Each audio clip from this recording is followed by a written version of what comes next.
going, everybody? It's me, Shane, and I'm here to give you another Hawkeye episode review. Yeah, today's episode. I am I'm actually 2 hours behind on when I wanted to do this, but life calls, and I had to digest this. Holy hell! Why do they always do this? They always have the second to last episode is usually like, oh shit, here's some stuff going on, or more aptly, actually. Um, I think it was in Falcon and the Winter Soldier.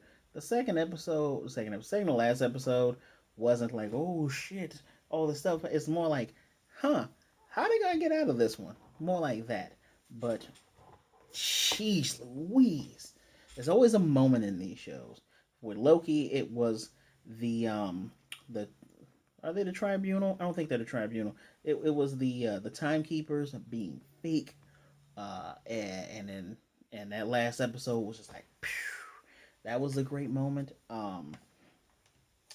And was it Bucky? I almost said Bucky and the Winter Soldier, and Falcon and the Winter Soldier. I'm trying to think. What was it? I enjoyed that show overall. I'm trying to think of the moment. Besides that last episode with him kicking ass, is just the moment when we meet Isaiah. Those Isaiah moments were really good. Um, Damn, I actually can't pick one really good moment out of that show because I enjoyed all of it. Damn. Yeah. Yeah. Bias. Bias is bias. What else did we have? I would say we had 3 to 5 really good episodes of What If. I've already told you what my favorite ones are. Why am I saying it like this? Well, we got one more episode of Hawkeye left. And the way I took this, I usually talk about characters and everything. No, I'm gonna talk about moments because this episode is full of moments. And I'm going to also take a moment to ask you to please like, comment, and subscribe. It really helps me out. Trying to get to 200 subscribers, y'all. So, and by the way, if you aren't new here, hit the notification bell just so you can get notified when I do videos like this. Um, it's kind of sad. Next weekend is Christmas, y'all. And we're going to have this Hawkeye episode right in time. And I actually think on the same day, if not the day after, we're getting the Book of Boba Fett. So I'm definitely going to be covering that.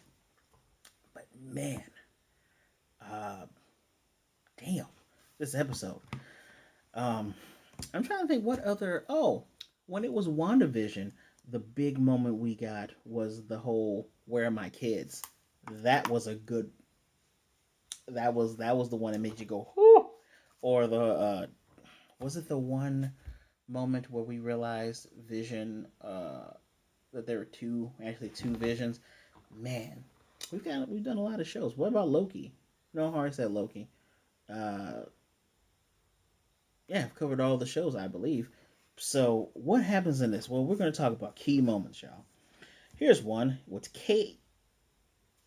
I'll tell you how the show opened up first, because I'm thoroughly enjoying these shows. I meant to shave. I'm thoroughly enjoying the shows. Going, hey, 2018, a lot of people died because they got snapped out of existence.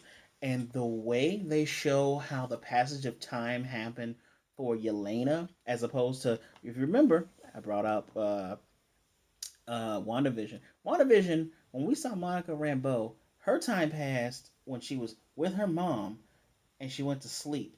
So she technically passed in her sleep and then woke up and all hell broke loose. For Yelena, her and another Black Widow, a ethnically nondescript Black Widow, happened to gin the drop on this girl named Anna, who I can't remember if Anna is actually an important character. There are several Black Widows in the comics. The funny thing about that is all the Black Widows are all supposed to be Russian. So it's kind of like a James Bond thing. They're all white Russians. So in the MCU, any damn body can be a Black Widow if they're a woman. So yeah, watch yourself. So they infiltrate this woman named Anna who apparently wasn't brainwashed. She got her lavish house and everything because she was doing what they were made to do. She was an assassin. She was just killing folk. But I think the funniest moment of that is, when they're trying to talk to her, she's like, "Why'd you break in my house?" She beats the hell out of the Black Widow that's with Yelena. This chick threw the plate. Yelena does not move. Plate just go. She's like, I have no reason to dodge that because I knew that wasn't going to hit me. And it's very interesting because at this point, we're so far removed from Infinity War and Endgame, where in my mind, I got to keep reminding myself, when did the snap happen? When did all this happen? Because they asked about Natasha. I'm like, oh man, Natasha's dead. I'm like, wait a minute, this was pre-snap. Excuse me, this is pre-snap, so she should be alive. But she's just kind of uncomfortable about it because I guess she's still working through some things and she misses her sister, right? But and also, I guess it makes sense that Natasha went blonde because of Yelena in the MCU. That makes sense. Being on the run is like I want to look like my little sister. Anywho, the woman says, it's a good thing you guys are doing, right? Yelena goes to the bath. She excuses herself and goes to the restroom to wash her hands, splash her face. In that moment, that's when she got snapped, and the effect for the dustening of the snap is very reminiscent of when Wanda had did her House of M thing. Like that effect for that in the comic looked really good. This effect, every time they do it in the MCU, looks really good. So she puffs away. All of a sudden, she comes back together. It's like, what the hell? And the bathroom she's in actively changes around her. I enjoyed that perspective of time because she was awake when it happened, as opposed to Monica when she was asleep, as opposed to Peter Parker who was alive while the shit was like he was feeling it happen as it happened. Same thing with Nick Fury, mother that moment.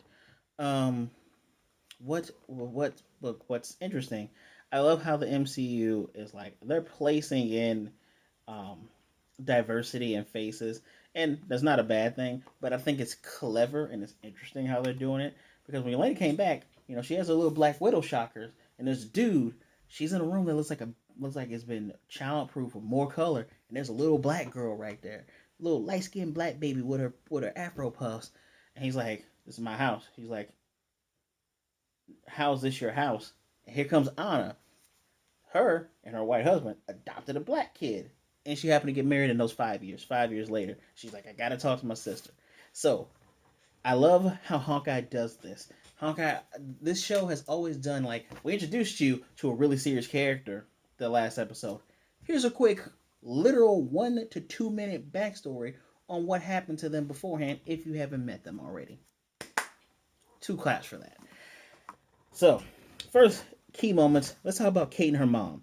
This felt fake as fuck. Like, Kate did rookie mistake number one. Do not tell your mom the whole thing. She said, told him about the Sloan thing, that Jack is connected to this stuff. Oh, you played right into her hands, and I feel I had so much vindication at the end of this episode, and I'll explain to you later. If you haven't watched it, you don't know where I'm getting at. If you have watched it, you know exactly what I'm talking about. Obviously, I said in the title, spoilers. So spoilers, people, big ass spoilers. So her mom was just telling her, you don't need to do this life. Maybe you're the what you want to do will happen in a different way. Which under any other circumstances is a good. It's a good parenting. Like, hey, you may have wanted to be a doctor, but maybe you can't be a doctor. Maybe you can be a nurse. Maybe you could, help run a clinic and do things like that. She wants to be a superhero. She always wanted to be a superhero. She had a little tiny bow and everything like that. But this felt so fake. And this key conversation will come back in episode 6 for sure. I know for sure. I'm skipping around because we're going back to when Jack was in handcuffs, and he even told he told his wife, because he said he had nothing to do with Sloan. He has no idea. He's never worked a day in his life. I believe him, especially when his uncle comes from money. His great uncle comes from money. I believe a man when he says he has never worked a day in his life, because that is not a thing a lot of people say or a lot of people are proud of, except for a rich guy. So, him saying, I would have done the same thing. Don't worry, I'll be back and out of here. And Kate hugging him. That. Also, the fact, if you've read the comics, and I told you probably my review for episodes 1 and 2, Eleanor Bishop's a bad guy. On top of that, I told you that Jack is Swordsman, who more or less is a D-level character, but was the teacher of Hawkeye, not so much in this one. So he's more or less a hero anti-hero. Was this a red herring? We will find out in a moment. Another great moment, Yelena and Kate's conversation, because her mom told her to grab her stuff and just come back home. She gets in there, her window's wide open, and when Yelena, I love the fact that she threw this hot sauce at Yelena, and she just right in front of just duke. I made some mac and cheese. It's delicious. I love the conversation between them had humor, emotion, and a touch of intensity. If that's the best word for it. Like I felt on edge listening to this conversation because for one, for one, I wholeheartedly I have to find a way to keep this up. I wholeheartedly knew Elena was not trying to kill her. And Elena even said, if I wanted to kill you, she had said three things. One, if she wanted to kill her, she wouldn't have removed her from the fight in the situation. She literally put her on the wire to remove an obstacle. Two, she didn't break anything when she got snuck into her home. She says, I'm way too good at my job. And three, she said, you're too dramatic. Just chill out. Which she isn't too dramatic. Um, it's just funny. And I love how smart Kate is because, of course, Yelena's luring her into just chilling out because honestly, she's not her target. And both of them acknowledge the same thing I said last episode. If she was trying to kill her, she would have. And she said, yeah, you probably would have killed me the moment I walked through the door. She's like, exactly. Eat the mac and cheese, which she ate a little bit, which she made fun of how Kate lives. Why do you only have one fork? I'm one person. What? Why do you have only just another plastic fork? Who lives like this? This is coming from the Russian woman who's had to scrape and scrap her whole life. Uh, Very funny. I love Yelena Belova as a character because of how her personality is. She will speak matter of factly and have a nice undertone of a joke because I think she does it not just for this, not kind of like. So Peter Parker, at least in this universe, he's spouting off at the mouth because one, it annoys his opponents. Actually, in all of his iterations, it annoys his opponents, and it's how he gets through all of this. Rookie mistake on my end for the phone. It's how he gets through all of this.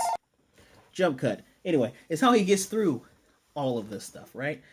It's how it's how he's able to rationalize. Man, I might die if I make a wrong move. So, what does he do? He jokes. Her undertone of a joke, she does the opposite of what Natasha's able to do. Natasha makes you think that she's weak and that you have the upper hand, and then you slip up and talk too much. Her whole thing is Yelena lulls you into a false sense of security with the joking undertone, and I love the fact that Kate never falls for it because she says, "So do you keep calling me by my full name, like Kate Bishop, because you just let me know that you know me?" And she spouts off like, "Know your mom, know where you live, know your dad's dead. Sorry about that." Blah blah blah blah. But why are you hanging out with Hawkeye? Like, how has he convinced you that he's a good person? In Kate's mind, he is. She has not once told people why. And I'm looking forward to her saying to Clint in episode 6 the reason why you are my favorite Avenger, why you are my hero, why I've modeled myself after you, because you saved my life. You saved my life. And I need to hear that. I need that moment to happen. And she sticks by him. Her loyalty to him is amazing because Yelena's like, he got my sister killed. Was my sister just a casualty? Blah blah blah blah blah. You know, she's basically saying he's done a lot of bad things. And I love how Kate says, "Look, he's a good person. No, he's not perfect. None of us are, but he is a good person trying to do good things." And that conversation was just really really good. I actually wrote notes on that too. Um, yeah, yeah. I enjoyed all this. She was very Russian too. She said, "Yeah, it's very Russian of you to do for a lot of the things that she was saying." Because she said an idiom about something about someone getting killed or something. She's like, "That's very very Russian of you." These two personalities, I need to see more of it together again. I look forward to seeing these two again, not just in the next episode. I look forward to seeing them in another movie, in another show. I need that to happen. Um, But yeah, more or less. Oh, almost forgot. She basically said that she is there to kill Clint Barton because she was hired to. She also lets it fly that she's Natasha's sister. She's like, you can't tell me you didn't know that. And she's like, I genuinely did not know that. That is a very much a surprise to me. I This moment was such a roller coaster because, like I said, it was some intensity to it because Yelena has a reason to kill him, but it is very important to note she did not come here for personal vendetta. She was hired to kill him. So what does that say to me? And I'm rambling on because I got a couple more moments I want to cover, but it's important to me because it's just like Kate said. Natasha and Hawkeye were really good friends. They were really, really close. And yeah, she says they all save the world. Yelena says her sister saved the world. Depending on who you ask in universe, you give it the credit to the Natasha, right? But this is very important to note that she did not spit on her sister's legacy or feelings because she didn't go after Clint. It's very easy for if you're a casual person or a person who doesn't watch things more than once, or if you just really don't care and you're just kind of watching just to keep up with what's going on. It's important. It's an important thing that you could miss it. If she wanted to go after him, she probably would have done it a long time ago. And I wouldn't be surprised if, well, it'll be hard to find him on the farm. But like I said, wow, just that's a very important thing to know that she was hired to do it. So, let's go with Clinton Grills. It's a very small one. The fact that he's able to ring up Grills and Grills lets him in, and Grills even says, when Clint talks about, well, I won't be in your hair for too much longer. I got a hotel. He's like, dude, Hawkeye, and a hotel for Christmas? No, no, no. You can stay on my couch. Matter of fact, you can have my bed if you want to. Costumes are ready and all that. And it's nice that he has a friend like that. I sincerely hope that the character I talk about at the end of this does not try to kill him. He's Grills is a ambulance worker. I really hope he does not become collateral damage because that would be sad. Uh, Next is Clint talking to Natasha and his wife. Now, how does he talk to Natasha? There's a plaque in New York City that says, at this very spot, the Avengers formed for the first time in 2012. And, it has everybody's name: Tony Stank, Captain Steve Rogers, I'm going to say Bruce Campbell, Bruce Banner, uh, Natasha Romanoff, and of course, Thor Odinson, and of course, Clint Barton. I was laughing at that because Clint's name was actually last. I don't remember everybody else's position on there, but he has a good moment where he turns off his hearing aid so he can just talk to her and says, you're the best of us. I miss you immensely. You gave me another chance, and I apologize for what I'm about to do now. So in my mind, I'm like, oh shit. Either he gonna try to kill the other Black Widow, which I don't think that's the case, or he gonna kill Maya because he's sick of this shit. Because he calls his wife, and he says, yeah, she has your name, the kids' names. And she said, are you sure we're compromised? Like, we've been so careful. We moved so far away for anybody to ever find us. And he says, yeah, but it's not enough. And I'm gonna have to end this tonight. And she says, look, I love his wife, Laura Barton, MVP wife for the MCU. She flat out says, look, I trust your judgment. You do not need my permission. And I, more than anybody, will understand why you have to do the things you do. That is a ride or die. That is better than Pepper Potts. I don't care who you are. You all need to watch every movie that she was in. And this isn't just part of me being upset because Gwyneth Paltrow really didn't want to do the MCU gig. She had a Hugo Weaving moment because Hugo Weaving was Red Skull. He just did. He didn't want to only be known for Red Skull, bro. We know you for The Matrix, and I know you for doing the voice of Megatron. Which between those and being Red Skull, do you really care what people know you as? You get a check. But taking my feelings for Gwyneth Paltrow, throwing that shit out the window. The character of Pepper Potts was always shit talking Tony. Like, why do you have to do this, Tony? And you all could be like, oh, she's concerned. But it gets kind of annoying when you have a person who has this overwhelming need to save people, and a significant other is just like, no, don't do it. Hell, we even have Mary. Well, she's not Mary Jane Watson. I can't remember MJ's last name in the MCU. But you even have MJ, who knows that Peter is Spider Man. She doesn't go, don't do it, because teenage love. No, she's like, do your thing. Save everybody. I like that Laura is straight up just like, do what you got to do, husband. Um, and that was a great moment. I needed to include. I pushed both of those moments together because they were almost back to back.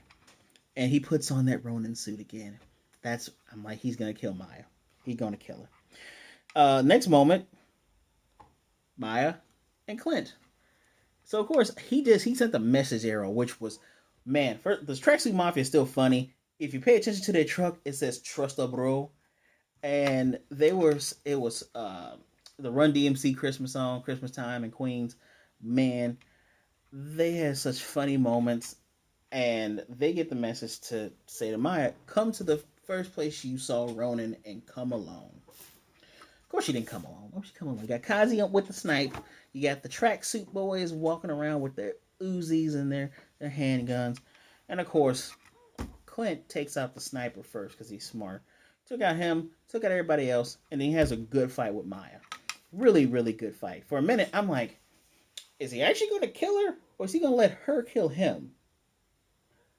No, he got the other upper hand. So for anybody that's like Hawkeye is all old and busted and he sucks, first of all, he doesn't have a serum, much like our current Captain America does not have a serum. Secondly, he could have killed her, but he didn't. And this is the reason why. He tells her straight up. And he takes off his mask so she can see it. He's like, I'm doing this so you can see my face. What, so I know that it was you that killed me? He's like, no, I'm not gonna kill you. I want you to know. I want you and nobody else to come after my family. And during his conversation with his wife, that I slightly omitted, the reason why he's handling it like this, he does not want her boss, big boss, to get involved. He does not feel like dealing with that shit. I believe, let's be straight up, we all know that the big boss is Kingpin, right? He's like, I don't want to deal with that shit. And I feel like if Clint had to deal with it, he had to keep moving his family. Then he has to try to find Wilson Fisk. He has to try to kill Wilson Fisk. It'd be a lot. It'd be too much. As opposed to if he had superpower. If Clint had Superman or Hyperion powers, I would just go and just kill the dude and be done with it, and let the gangs fight amongst themselves. That's Daredevil's problem, right? But can't do that. I don't want your boss getting involved, and I'm just gonna let you know you and I are not so different. She's like, he's a monster. He's like, no, we're both weapons. Here's the problem: rage and revenge can blind you, and people will point you and use you. And he told her, he's like, yeah, by the way, that night I knew how to get there because an informant from your boss told me how to get there. She's like, you're lying. You're like, nah, your boss wanted your dad dead. Just letting you know.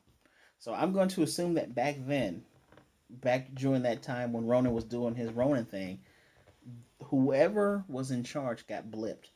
And Maya's dad and Wilson Fisk were both very much still alive.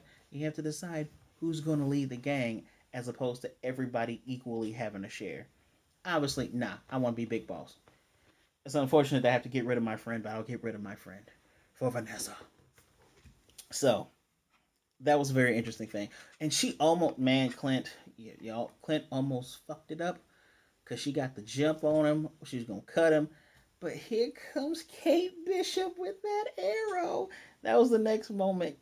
My next moment is technically Kate, Kate Clinton Grills, but Kate saved Clint, and I find this funny because this did not come out of nowhere. She was calling Clint over and over again, trying to get in contact with him during the day. So of course she tracked his phone, and she got them an Uber under the name Tabitha, and she informed him about Natasha's sister. She said, yeah, she said she's Natasha's sister. And he's like, Yelena. Best friends talk. Best friends talk. So, of course he knew who Yelena was. I love it. So anyway, we have a good Kate, Clint, and Grills moment.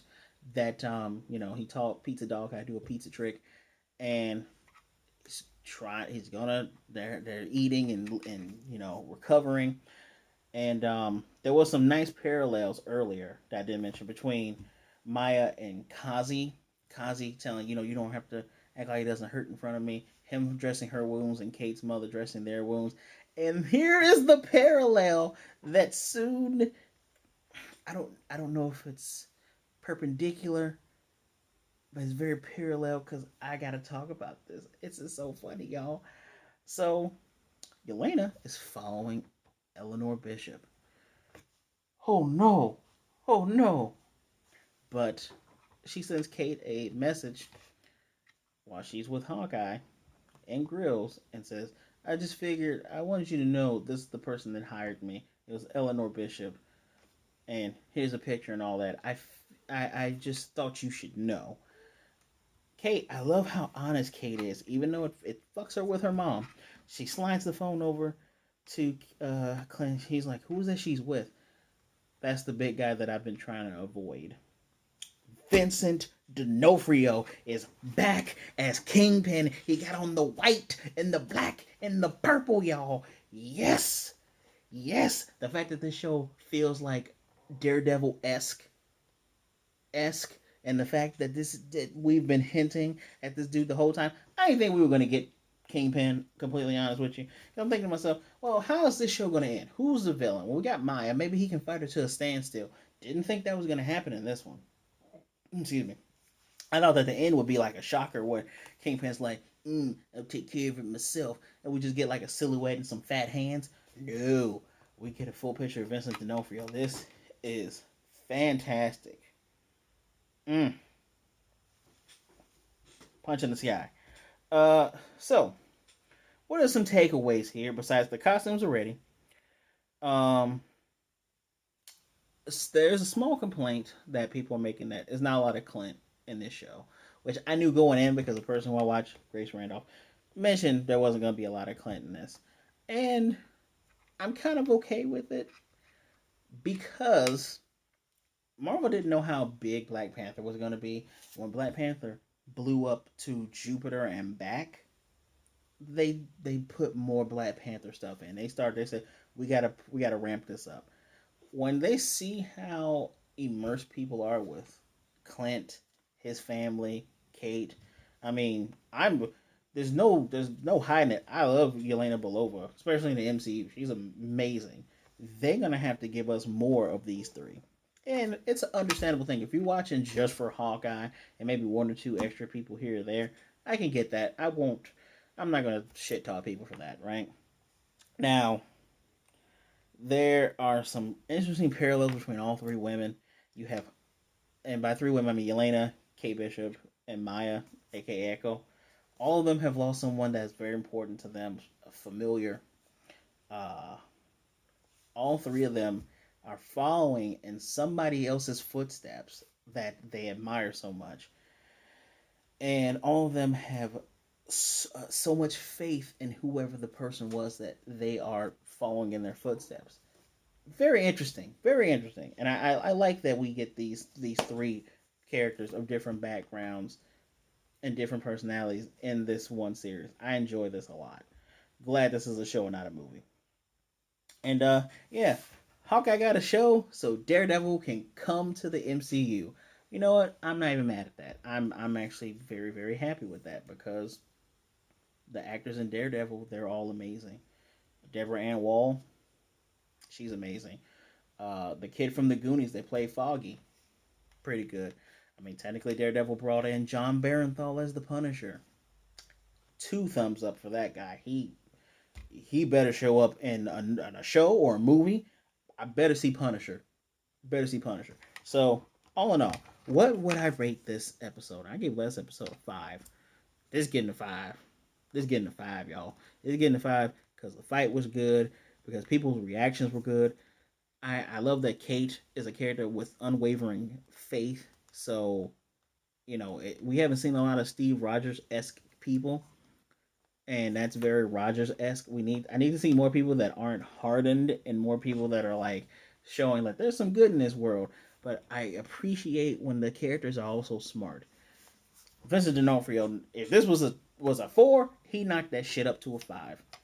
Please, please tell me, what did you think of the episode in the comment section down below? What do you think of Hawkeye so far? We got one more episode, and the icing on the cake when this episode ended. What what song do you think played? What Christmas song do you think played when he's like, "That's the big guy"? Mr. Grinch. Good job. Also, they play Christmas Time is Here. The Vincent, oh God, what's his name? Girelli? Is that how you say his name? The original one from Charlie Brown. They played that when Clint had to go to grills. That added a nice little emotional weight to that scene. So I did not want to end this video while I mention that. Hit me up with a like. Helps out the video a ton. Don't forget to subscribe if you're new here. If you're not new here, hit the notification bell. And damn it, share this video so other people can see what a great time we're having. Right? It's the holiday season. Let's give. Let's give. As always, I appreciate every last one of you taking a little bit of time out of your day to spend some time with me. Please be good, be blessed, wash your hands, wear a mask, be safe out there, be good to yourself, be good to others. Either way it goes, don't be a jerk. You're never alone, and I will see you next time.